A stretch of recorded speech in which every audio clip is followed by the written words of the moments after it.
Sir আমার কথা বিশ্বাস করুন, আমি কিচ্ছু করিনি, আমি খুন করিনি, আমি আমার বাবার দিব্যি করে বলছি স্যার। তোমার গান আর ব্যাচ। স্যার, একজন ছেলে তার বাবার শ্রাদ্ধের দিন কিভাবে তার মিথ্যে দিব্যি কাটতে পারে স্যার? আমি তোমাকে জিজ্ঞেস করিনি ফেডরিক। গান আর ব্যাচ।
এটা অন্যায় হচ্ছে, এটা খুবই অন্যায় হচ্ছে। নো অফেন্স স্যার, কিন্তু আপনি আপনি সবসময় আমাদের উপরে এইভাবে সন্দেহ করতে পারেন না স্যার। এটা তুমি কি বলছো অভিজিৎ? কি ভুল বললাম আমি? যখনই কোনো সিআইডি অফিসারকে মিথ্যে ব্লেম দেওয়া হয়েছে, আপনি আমাদের উপর কখনোই ভরসা করেন না। এটা তুমি কি বলছো অভিজিৎ? আমি তোমার কাছে এটা আশা করিনি। স্যার, আমাদেরও আপনার কাছে কিছু আশা থাকে স্যার। আপনার একটা ইশারায় আমরা যে কোনো মুহূর্তে জীবন দিতে প্রস্তুত থাকি। তাহলে এটুকু আশাও কি অন্যায় যে আপনি খারাপ সময় আমাদের পাশে থাকবেন, আমাদের আপনি সহযোগিতা করবেন? তোমাদের আমি সহযোগিতা করি না? সত্যিটা জানার চেষ্টা করিনি? সত্যিটা জানার চেষ্টা করে অনেকবার আপনি আমাদের আত্মসম্মানে আঘাত করেছেন স্যার। আমাদের দায়িত্ব আর কর্তব্যকে আপনি সন্দেহ করেছেন। যখন আমাকে মিথ্যে অপবাদ দেওয়া হয়েছিল, আপনি আমার উপরে ভরসা করেননি স্যার। আর যতক্ষণ পর্যন্ত অভিজিৎ নিজেকে নির্দোষ প্রমাণিত করছে, ওকে জেলেই থাকতে হবে। যখন দয়াকে মিথ্যে অপবাদ দেওয়া হয়, তখন ওকেও আপনি ভরসা করেননি স্যার। কিন্তু হয়তো আপনি একটা কথা ভুলে গেছেন, একবার আপনাকেও এরকম মিথ্যে অপবাদ দেওয়া হয়েছিল স্যার।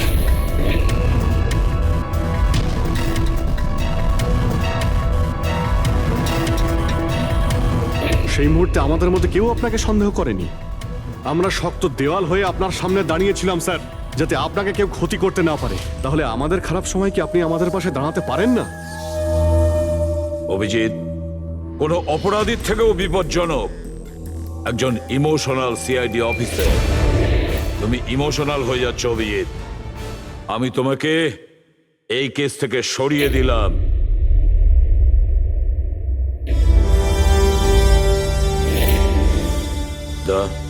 পুরবি, আজ থেকে পঙ্কজের কেস তোমরা দুজন ইনভেস্টিগেট করবে। শুধু শুধু তোমরা দুজনে। ঠিক আছে স্যার, এখন আমার উপরে আপনার এতটুকুও ভরসা নেই যে এই কেসটাকে আমি নিউট্রাল ভাবে দেখতে পারবো কিনা। এত বছর ডিউটির পর এরকম মেডেল তো ভাগ্যবানেরাই পায়। Thank you sir.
নিজের পিঠ আমার দিকে করে দাঁড়িয়ে পড়ো। চলো এটাও করে দেখে নি।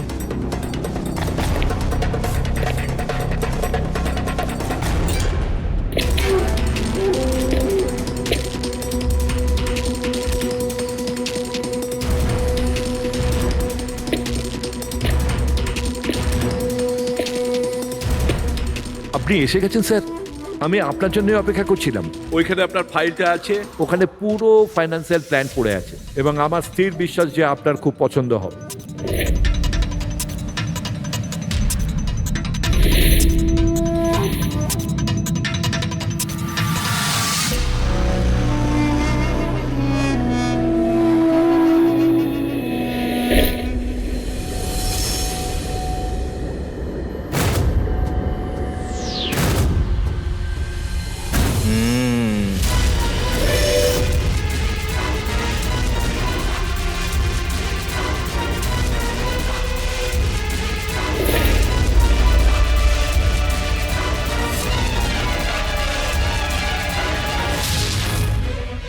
আরে এ তো নকল।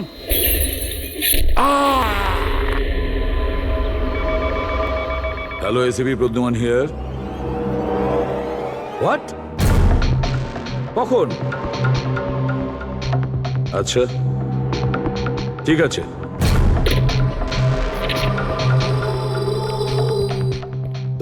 অভিজিৎ, বিক্রম বিজয় খুন হয়েছে। বিক্রম বিজয় মানে ওই কেলেঙ্কারি কেসের? হ্যাঁ হ্যাঁ, ওই বিক্রম বিজয় আজও আইনকে ফাঁকি দিয়ে পালাচ্ছিল, আর আজইও খুন হয়েছে ওরই বাড়িতে। একদিন না একদিন তো এটা হওয়ারই কথা ছিল স্যার। এত শত্রুও পুষেছে ঘরের মধ্যে।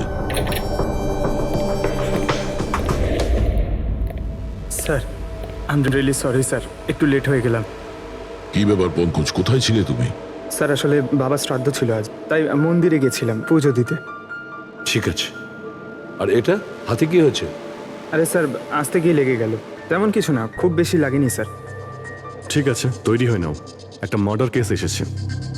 আর শোনো,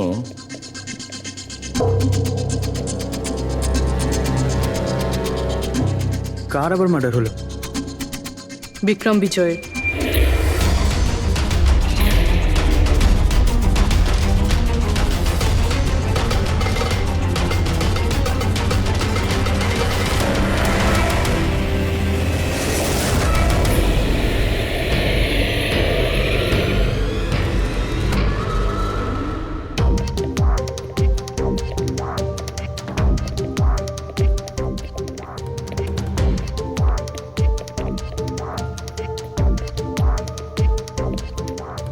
সিআইডি? হ্যাঁ স্যার, আমি গোপাল, বিক্রম স্যারের ম্যানেজার।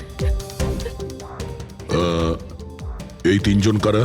এ মোহিত, বিশাল আর ও হলো রাঘব। এরা স্যারের সিকিউরিটি গার্ডস। ও, আর ইনি? ইনি বিক্রম স্যারের ওয়াইফ মধু ম্যাডাম, আর বাকিরা সব স্টাফ।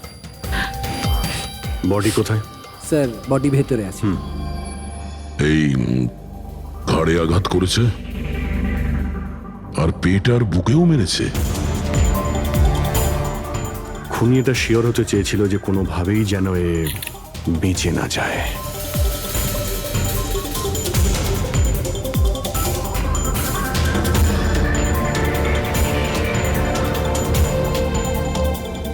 মনে হচ্ছে এটা দিয়ে আঘাত করেছে এর ওপর।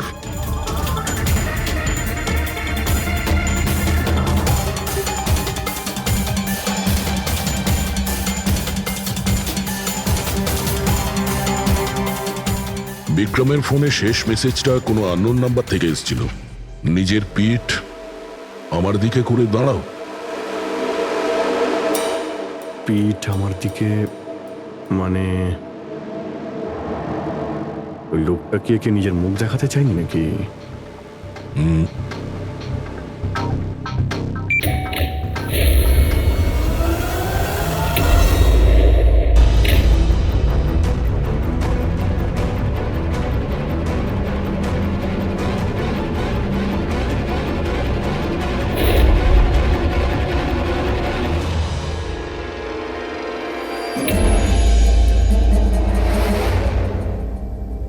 এই দেখুন স্যার, ফুলদানি থেকে আমি কি পেয়েছি। Audio recording device. Audio recording device মানে এই রুমের মধ্যে যা কথাবার্তা। ও যেভাবে প্রস্তুতি নিচ্ছিল ওটা দেখে তো মনে হচ্ছিল যেন ওনার কোনো বিশেষ ক্লায়েন্ট হবে আর উনি বিক্রমের সাথে দেখা করতে চাইছিলেন। এই ক্লায়েন্ট বিক্রমের কন্ট্যাক্টে এলো কি করে? স্যার আমার জন্যে ও আগে আমাকে কন্ট্যাক্ট করেছিল।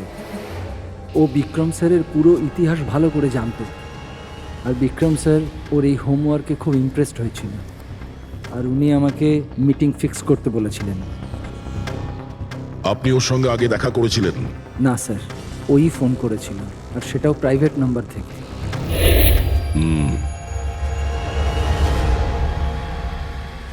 তাহলে আপনারা মিটিং এর আগে সবকিছু দেখে নিয়েছিলেন? হ্যাঁ হ্যাঁ স্যার। ওই রুমটা খুব ভালো করে চেক করে নিয়েছিলেন তো? হ্যাঁ। তাহলে এই অডিওর রেকর্ডিং ডিভাইস এটা রুমের মধ্যে এলো কি করে? স্যার এটা কোথায় ছিল? ফ্লাওয়ার পটের মধ্যে। ফ্লাওয়ার পটে? ওটা তো তুই চেক করেছিলিস না মোহিত? আমি চেক করেছিলাম স্যার, কিন্তু আমি এটা ফ্লাওয়ার পটে দেখতে পাইনি। দেখতে পাননি? আগে না। আচ্ছা, কিভাবে তুমি দেখলে না? ব্যুরো চলো, ওখানে সবাই খুব ভালোভাবে দেখতে পায়।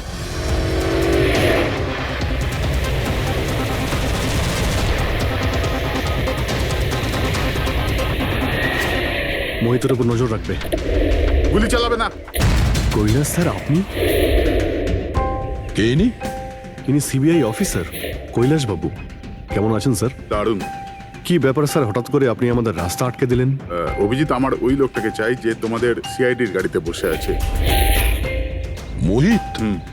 ও ও আমাদের অপরাধী স্যার, ওকে আমরা ব্যুরোতে নিয়ে যাচ্ছি ইন্টারোগেট করার না জন্য। অভিজিৎ, ও অপরাধী নয়, ও একজন সিবিআই অফিসার।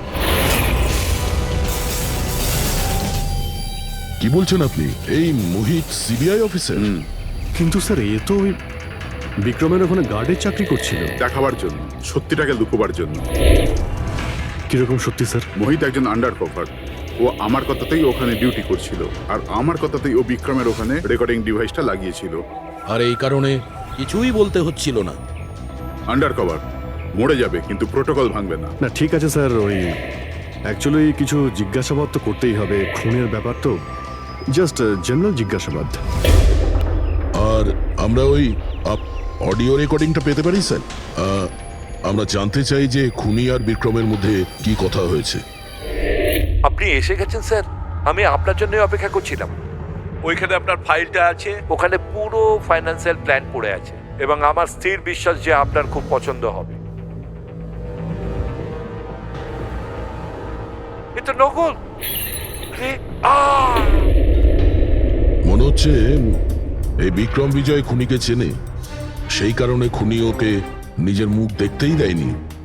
আর যখন বিক্রম জানতে পারে যে যে টাকাগুলোকে দেওয়া হয়েছে সেগুলো নকল, তখন সে বিক্রমকে খুন করে আর ব্যাগ নিয়ে চলে যায়। একটা কাজ করি আমরা, এই মোহিতকে, আন্ডার কভার পুলিশকে কিছু জিজ্ঞাসাবাদ করি। আই এম সরি স্যার, এই কেসটা এখনো বন্ধ হয়নি। এই জন্য আমি যদি আপনাদের এর থেকে যদি কিছু বেশি বলি তাহলে প্রোটোকল ভাঙা হবে, হুইচ আই ডোন্ট ওয়ান্ট। দেখো মোহিত, আমি তোমার প্রোটোকলকে রেসপেক্ট করি। এমন তো কিছু পেয়েছো তোমার ইনভেস্টিগেশন চলাকালীন যেটা হয়তো তোমার প্রোটোকলের মধ্যে পড়ে না, আর সেই জন্য তুমি আমাদের কিছু বলতে পারো। কিছু তো একটা বলবে যে সূত্র ধরে আমরা খুনি পর্যন্ত পৌঁছতে পারি। আমি আপনাদের শুধু এটা বলতে পারি যে গত কয়েক বছর ধরে সিবিআই এই বিক্রমের পিছনে পড়েছিল। আজ থেকে 15 বছর আগে সাল 2002-তে সিবিআই এক আন্ডার কভার অফিসারকেও বিক্রমের পিছনে লাগিয়েছিল কিছু বিশেষ প্রমাণ জোগাড় করতে, কিন্তু কিছু পাওয়া যায়নি। আর আনফর্চুনেটলি আমাদের এই অফিসার মারা যান। এক মিনিট, নাম কি ছিল এই অফিসারের? ইন্সপেক্টর অধিরাজ।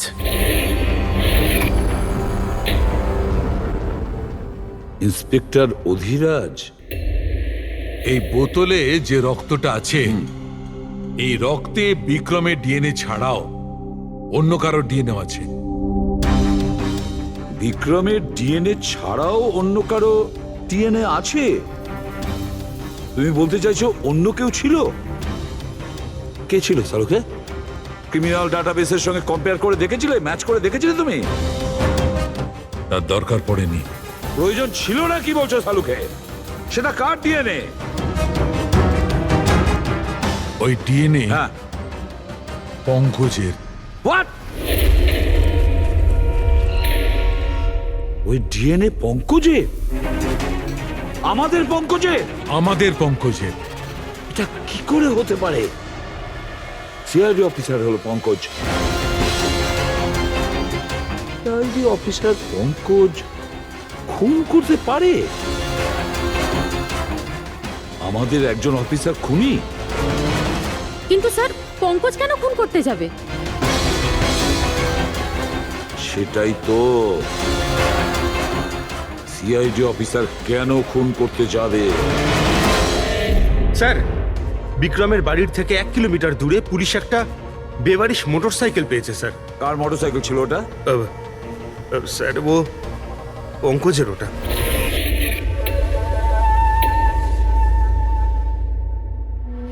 ভাবছিলাম তাই। তার মানে পঙ্কজের বাইকটা পাওয়া গেল ওখানে, আর আপনাদের কারুর অবাক লাগলো না? ফ্রেডি, বিক্রম বিজয় যে মারা গেছে আজ 15 বছর আগে, অধিরাজ বাবু পঙ্কজের বাবা একটা আন্ডার কভার কপ বডিগার্ড সেজে বিক্রম বিজয়ের বিরুদ্ধে প্রমাণ জোগাড় করছিল, আর সেই কারণে ও মারাও গেছে। তার মানে স্যার, পঙ্কজ এটা ভাবে যে পঙ্কজের বাবার মৃত্যুর পিছনে এই বিক্রম বিজয়ের হাত রয়েছে, আর এই জন্য ওর বাবার মৃত্যুর প্রতিশোধ নেবার জন্য।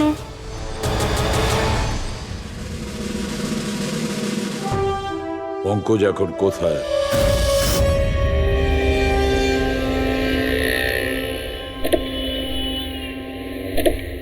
আরে স্যার, আপনারা? আরে এই প্রশ্নটাই তো আমরা তোমাকে জিজ্ঞেস করছি। তুমি এখানে কি করছো? তুমি তো অসুস্থ ছিলে। আরে স্যার, বাইক চুরি হয়ে গেছিল আমার। এই সামনের থানাতেই রিপোর্ট লেখাতে এসেছিলাম। এই দেখুন। আমরা জানি তোমার বাইকটা কোথায়। আপনারা কি করে জানলেন স্যার? তোমার বাইক বিক্রম বিজয়ের বাড়ির কাছে পেয়েছি। সেই বিক্রম বিজয় যে তোমার বাবার খুনি। যখন বিউরোতে এসিপি স্যার বলল যে বিক্রম বিজয়ের খুন হয়েছে, তখন তুমি জানতে না ওই বিক্রম বিজয়? হ্যাঁ স্যার। আরে তাহলে তুমি বিউরোতে কেন বললে না? তোমার বলা উচিত ছিল যে বিক্রম বিজয়ই তোমার বাবার খুনি। স্যার, বাবা শ্রাদ্ধ ছিল স্যার। মন্দির থেকে বিউরো আসছিলাম, ওনার ব্যাপারেই ভাবছিলাম, আর কিছু খেয়াল ছিল না স্যার। একদম কিছু মাথায় আসছিল না, বুঝতেই পারছিলাম না কি করব। আর এই যে তোমার হাতটা কাটা, এক্স্যাক্টলি কি হয়েছিল? স্যার, এটা তো মন্দির থেকে যখন আমি অটোতে ফিরছিলাম।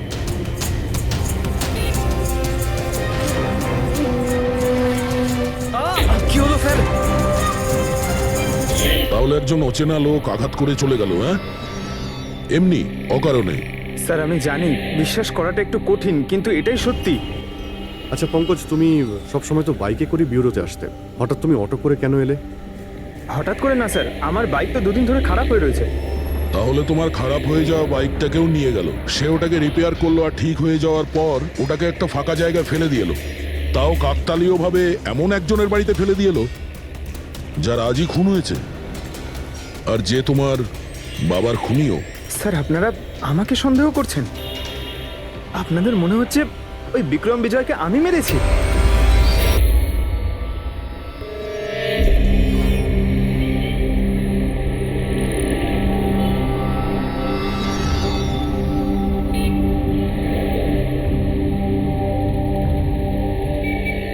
যদি এই পঙ্কজ নিজের বাড়ি থেকে বিক্রম বিজয়ের বাড়িতে যায় তো এখানে এই জাংশন থেকেই গিয়েছে।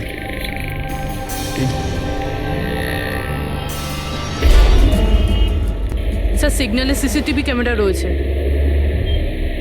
এই সিসিটিভি ক্যামেরার ফুটেজ থেকেই আমরা জানতে পারবো যে পঙ্কজ ওই বাইকে করে এখান থেকে গিয়েছিল নাকি ওটা অন্য কেউ ছিল।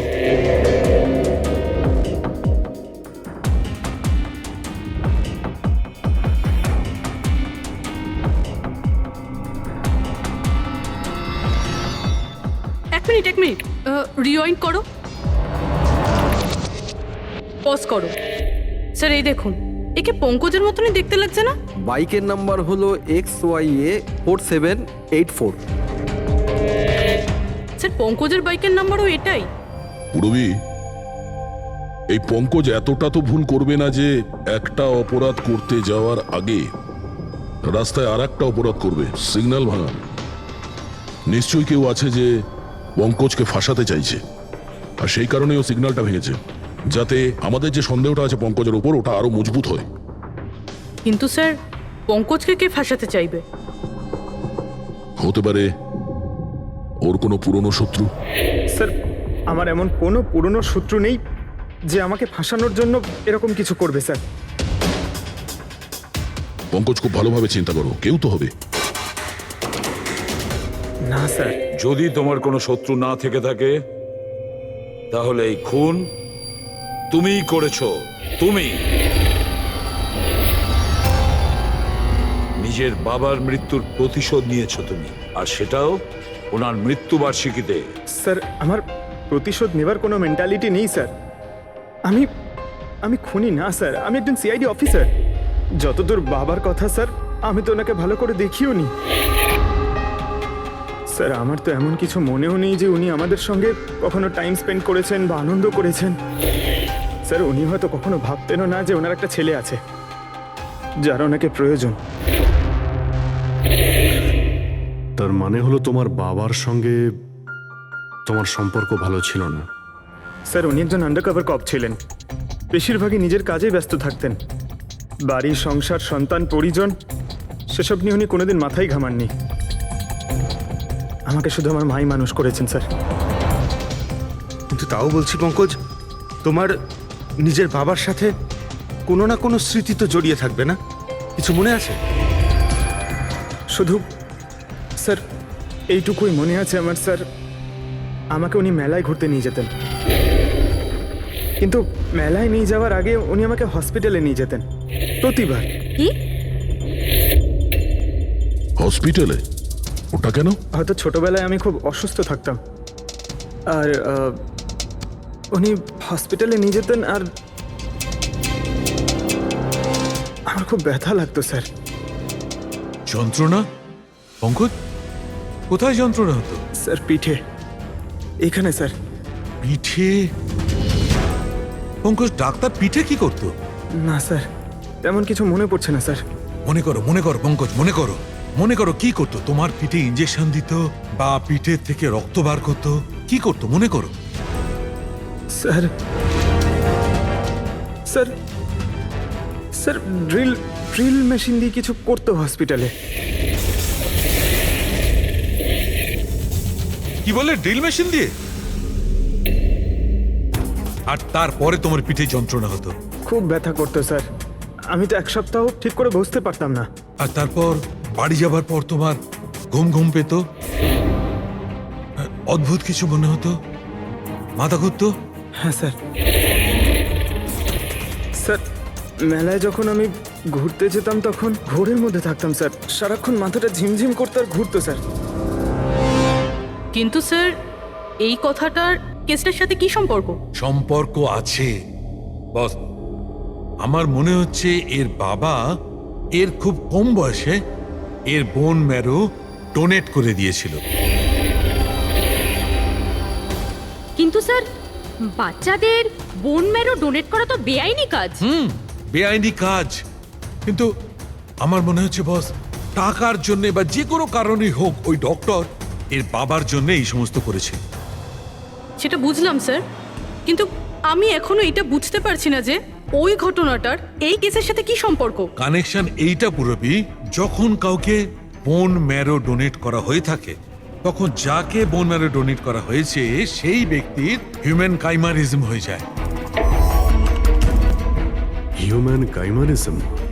এটা এটা কি ডক্টর সালুকে? মনে করো যে যে লোকটাকে বোন ম্যারো ডোনেট করা হয়েছে সেই ব্যক্তিটির শরীরে দুটো ডিএনএ তৈরি হয়ে যায়। একটা ডিএনএ সেইটা যেটা ওর নিজের অরিজিনাল, আর দ্বিতীয় ডিএনএটা তার যার বোন ম্যারো তাকে ডোনেট করা হয়েছে তার। তার মানে ডক্টর, পঙ্কজের বোন ম্যারোটা যে পেয়েছে তার রক্তেও এই পঙ্কজের ডিএনএ আছে। এক্স্যাক্টলি দয়া বস, আমার মনে হচ্ছে সেই ব্যক্তিটা একটা বিশেষ লোক যার জন্য পঙ্কজের বাবাই কাজ করেছিলেন। এমন কোন বিশেষ লোক যে পঙ্কজের বাবা ইন্সপেক্টর অধিরাজের খুব কাছের মানুষ ছিলেন, আর তার মৃত্যুর প্রতিশোধ নিতে গিয়ে ও একটা খুন করে বসে। কিন্তু কে?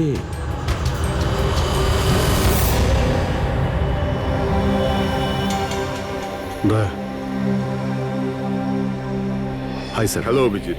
High Daya. Hello, good. Sorry আপনাকে এরকম একটা জায়গাতে ডেকে আনতে হলো। অভিজিৎ, যে ইনফরমেশন তোমার দরকার ছিল সেটা না সিআইডি অফিসে দেওয়া যেত না আমার অফিসে। থ্যাংক ইউ স্যার আমাদের সাহায্য করার জন্য। স্যার পঙ্কজ একজন সৎ অফিসার, আর যদি আপনার সাহায্যকে আমরা নিরাপরাধ প্রমাণ করতে পারি। অভিজিৎ, তোমার মনে আছে এক বিপজ্জনক অপরাধী ছিল রাকা, তাকে ধরতে তুমি আমাকে সাহায্য করেছিলে। তা ধরে নাও আমি সেটারই ঋণ মেটাচ্ছি। এসব আপনি কি বলছেন স্যার? অ্যাকচুয়ালি আমাদের পঙ্কজের বাবা ইন্সপেক্টর অধিরাজের ব্যাপারে কিছু ইনফরমেশন চাই, যতটা আপনি দিতে পারবেন। আপনি কাজ করেছেন না ইন্সপেক্টর অধিরাজের সঙ্গে? হ্যাঁ দয়া, অধিরাজ খুবই সৎ ইন্সপেক্টর ছিল আর সাহসীও। আমার তো এটা বলতে গর্ব হয় যে আমরা একসাথে কাজ করেছি। স্যার অ্যাকচুয়ালি আমরা এটাই জানতে চাই যে ওনার আন্ডারকভার মিশনের সময় ওনার সঙ্গে কারো কি কোনো গভীর সম্পর্ক হয়েছিল? কোনো নতুন পরিবার সেরকম কিছু? অভিজিৎ, এই যে আন্ডার কভারদের যে দুরকম জীবন হয়, খুব কঠিন হয় সেটা সামলানো। এই পুলিশেরাও তো মানুষ হয় নাকি, আর তাদেরকেও সেই সীমাটা পেরিয়ে যেতে নেই যেটা ও পেরিয়ে গিয়েছিল। মানে ওনারও কারোর সঙ্গে ভালোবাসা হয়েছিল? ওনারও কোনো অন্য পরিবার ছিল? হ্যাঁ, অধিরাজের দ্বিতীয় স্ত্রী বাচ্চা জন্ম দিতে গিয়ে মারা গিয়েছিল। ও, আর অধিরাজ বাবুর মৃত্যুর পর এই দ্বিতীয় বাচ্চাটার কি হয়েছে? এই রহস্য সবসময় রহস্যই রয়ে গেছে। অধিরাজ ওই দ্বিতীয় বাচ্চাটাকে কোথায় রেখেছে, কিভাবে বড় করেছে, আর ওই বাচ্চাটা কোথায় গেল কেউ কিছু জানে না। আর এই যে বাচ্চাটা, মানে দ্বিতীয় বিয়ের বাচ্চাটা, কত বয়স ওর? এ পঙ্কজের থেকে 2-3 বছর বড় হবে। বিয়ে পঙ্কজের মায়ের সাথে আগে হয়েছিল, কিন্তু বাচ্চা দ্বিতীয় স্ত্রীর আগে হয়েছিল। হয়তো ওনার কোনো রোগ ছিল যার কারণে অধিরাজবাবু পঙ্কজের বোন ম্যারো ওকে দিয়েছিলেন। নিজের বাবার মৃত্যুর প্রতিশোধ নিতে হতে পারে খুনটা পঙ্কজের সৎ ভাইই করেছে। আর এখন প্রশ্ন এটাই যে পঙ্কজের এই সৎ ভাই কে সে, আর এখন কোথায়? আমার কিছু কিছু আইডিয়া হচ্ছে যে ওর সঙ্গে ঠিক কি হতে পারে। দেখুন স্যার, আমাদের আরো একটা সাহায্যের খুব প্রয়োজন। এই আন্ডারকভার মিশনের সময় আপনাদের সঙ্গে আর কারা কারা ছিলেন তার সবার ইনফরমেশন চাই, আর অধিরাজ বাবুর ডিটেলস। অভিজিৎ, এটা একটু মুশকিল হবে। জানি স্যার এটা খুবই কঠিন, কিন্তু কাউকে নির্দোষ প্রমাণ করতে হবে। আপনি আমাদের উপরে বিশ্বাস রাখতে পারেন, সমস্ত ইনফরমেশন আমাদের কাছেই থাকবে। ভাই, কতক্ষণ আর অপেক্ষা করতে হবে? এ লোক সময় আসে না কেন?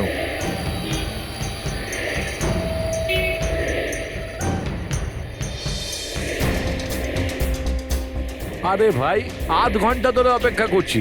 আজই আমার পুরো টাকা চাই। আজই আমাকে এই শহর ছেড়ে দিতে হবে। তোর হিসাব দা আমি আজ এখনই এই মুহূর্তে করব।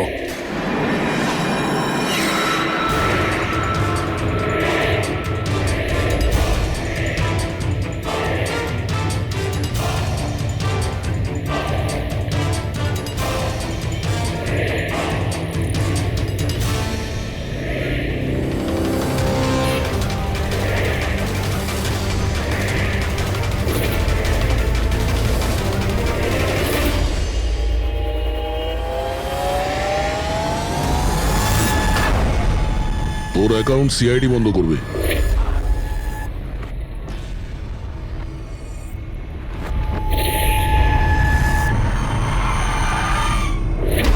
বাবার ধার মেটানো প্রত্যেক সন্তানের কর্তব্য, আর যে ছেলে এটা করে তাকেই ভালো ছেলে বলা হয়, আর সেটা হলাম আমি। তুমি তো কিছু করনি, আমি নিয়েছি আমার বাবার মৃত্যুর বদলা।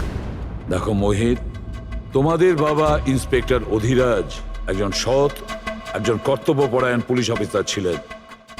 কি ভাবছিলে তুমি তোমার মতন একজন অপরাধীর বাবা হয়ে গর্ব করতেন, নাকি পঙ্কজের মতন একজন সৎ সিআইডি অফিসারের উপর? তার সত্যি কথা বলতে তো বাবার সব সময়ই এই পঙ্কজের উপর গর্ব ছিল, আর ভালোবাসতো একেই বেশি।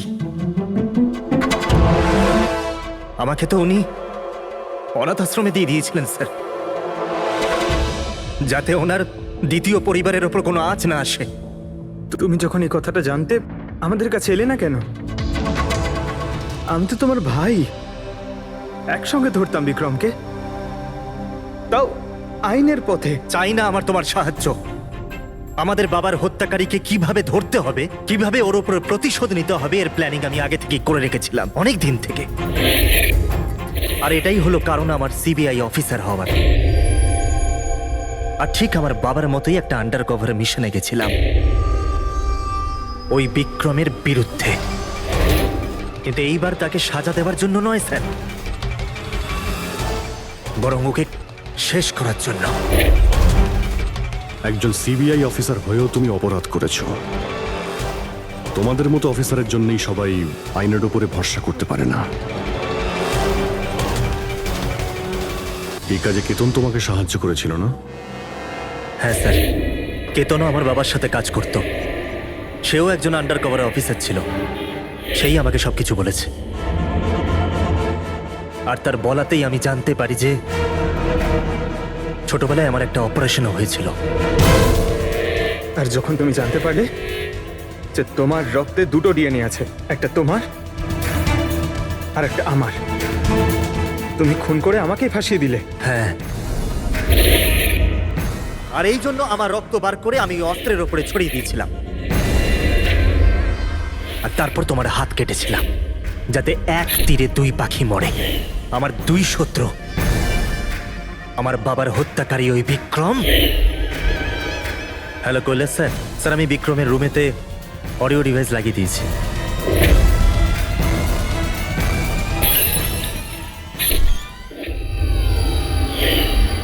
আর তুমি আমাকে এত ঘৃণা করার কারণ কি ভাই? কেন করবো না বলো তো? আজ পর্যন্ত সবকিছু তুমি পেয়েছো, আমাদের বাবার নাম, ওনার ভালোবাসা, ওনার সম্মান, সবকিছু। আর দুঃখের বিষয় তো এটা যে এত কিছু পাওয়ার পরেও তোমার এতটুকু হুঁশ ছিল না যে আমাদের বাবার হত্যাকারী কে। স্যার, আজকে যদি আমি না হতাম তাহলে আমাদের বাবার হত্যাকারী আজও বেঁচে থাকতো এবং ঘুরে বেড়াতো।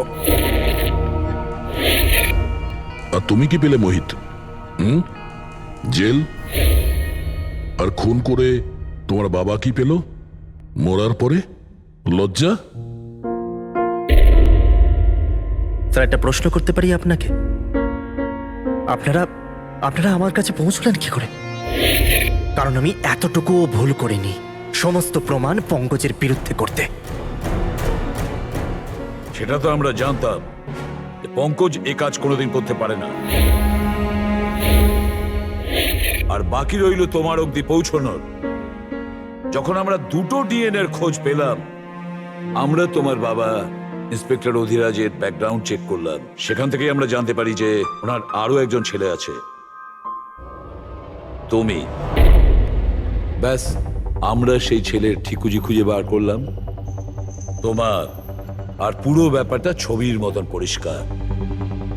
অনেক ভুল করেছো তুমি মোহিত, মস্ত বড় ভুল করেছো।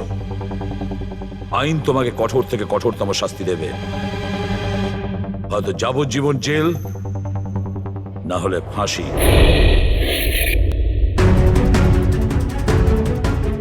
ফ্রেডরিক,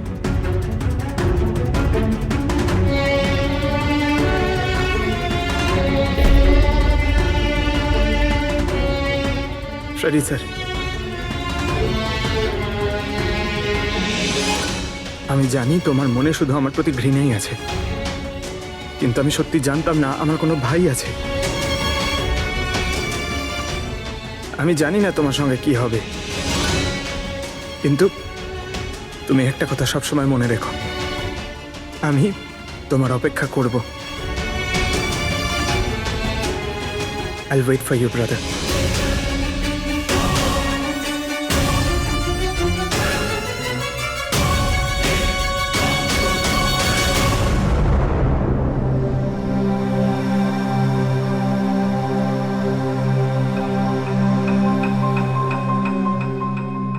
পঙ্কজ, দেখো, তোমার যে ভালো দিকটা আছে না, সেটা কিন্তু বাঁচিয়ে রাখবে খুব ভালো করে। Welcome back to CID. Thank you sir. Sir, I am sorry sir, আপনি ঠিকই বলছিলেন। ইমোশনাল হয়ে আমি স্যার একটু বেশি বলে ফেলেছি। I am sorry.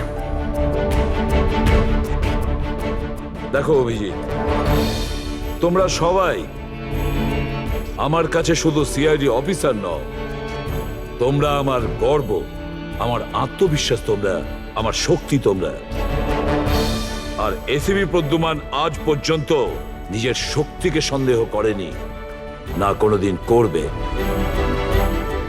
সময় তো সব সময়ই মানুষের পরীক্ষা নেয়, কিন্তু কর্তব্যের পথে চলার সময় যদি নিজের সন্তানের উপরেও গুলি চালাতে হয়, আমাদের হাত যেন না কাঁপে। খুন করেছে।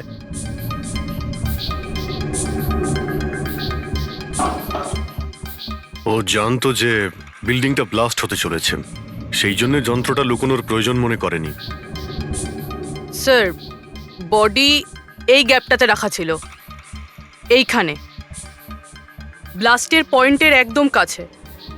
মানে স্যার, যদি ব্লাস্ট হতো তাহলে বডিটা তো চেনার কোনো উপায় থাকতো না। হ্যাঁ স্যার, আর তাই খুনি খুন করে লাশটাকে এখানে লুকিয়ে রেখেছিল ওই ব্লাস্ট হওয়ার ঠিক আগের মুহূর্তে। দেখো, এই সমস্ত যন্ত্রপাতিগুলো ফরেন্সিক ল্যাবে পাঠিয়ে দাও। সালুকেই বলবে কোন যন্ত্র দিয়ে একে খুন করা হয়েছে। আর অভিজিৎ স্যার, সিএমসি অফিসে যাও আর এই মহেন্দ্রর ব্যাপারে খুব ভালো করে খোঁজ নাও।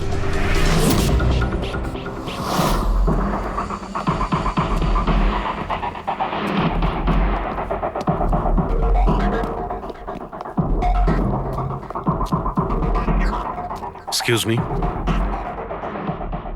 লাঞ্চের সময় হয়ে গেছে, এখন 2টোর পরে আসুন। আমরা সিআইডি থেকে মহেন্দ্রর ব্যাপারে একটু জিজ্ঞাসাবাদ করতে চাই। কি সিআইডি?